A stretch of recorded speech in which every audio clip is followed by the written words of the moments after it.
প্রিয় দেশবাসীগণ, গণভবন ও ৩২ নম্বরের ভাঙচুর ও লুটপাট নিয়ে গোলাম মাওলা রনির মন্তব্য, রাজনৈতিক সহিংসতা ও নৈতিকতার প্রশ্ন।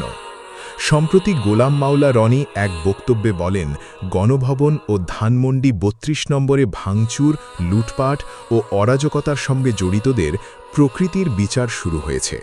তার ভাষ্য অনুযায়ী অন্যায় করে কেউ শেষ পর্যন্ত পার পায় না এবং মানুষের প্রতিটি কাজের হিসেব একদিন না একদিন দিতে হয়। তিনি আরও বলেন, পৃথিবীতে অনেক ঘটনা দৃশ্যমানভাবে বিচার না হলেও সৃষ্টিকর্তার কাছে সব কিছুর হিসেব সংরক্ষিত থাকে। মানুষের ভালো কাজের প্রতিদান যেমন ভালো, তেমনি অন্যায় ও সহিংসতার ফলও একসময় ফিরে আসে। তার এই বক্তব্য সামাজিক যোগাযোগ মাধ্যমে ব্যাপক আলোচনা তৈরি করেছে। রাজনৈতিক বিশ্লেষকদের মতে, বাংলাদেশের রাজনীতিতে সহিংসতা, প্রতিহিংসা ও স্থাপনা ভাঙচুর নতুন কোনো ঘটনা নয়। অতীতে বিভিন্ন সময়ে রাজনৈতিক উত্তেজনার মধ্যে গুরুত্বপূর্ণ স্থাপনা, দলীয় কার্যালয় কিংবা ঐতিহাসিক স্মৃতিবিজড়িত স্থান হামলার শিকার হয়েছে।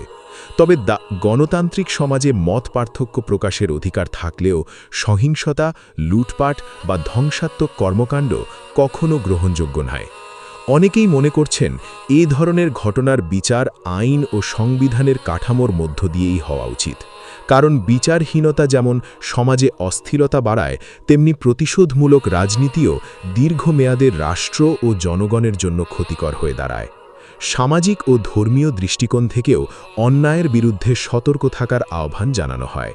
ইসলাম সহ বিভিন্ন ধর্মে জুলুম, অরাজকতা ও অন্যের সম্পদ নষ্ট করাকে গুরুতর অপরাধ হিসেবে বিবেচনা করা হয়েছে। একই সঙ্গে ক্ষমা, ন্যায় বিচার ও শান্তিপূর্ণ সহাবস্থানের গুরুত্ব তুলে ধরা হয়েছে। পর্যবেক্ষকদের মতে, রাজনৈতিক বিভাজনের এই সময়ে দায়িত্বশীল বক্তব্য, সহনশীলতা ও আইনের প্রতি শ্রদ্ধা এসবই দেশের স্থিতিশীলতা রক্ষায় গুরুত্বপূর্ণ ভূমিকা রাখতে পারে। ভিডিওটা শেয়ার করে সবার মাঝে ছড়িয়ে দিন, পেজটাকে ফলো দিয়ে রাখুন, নতুন নতুন আপডেট পেতে সাথেই থাকুন। সত্যের জয় হবেই ইনশাআল্লাহ।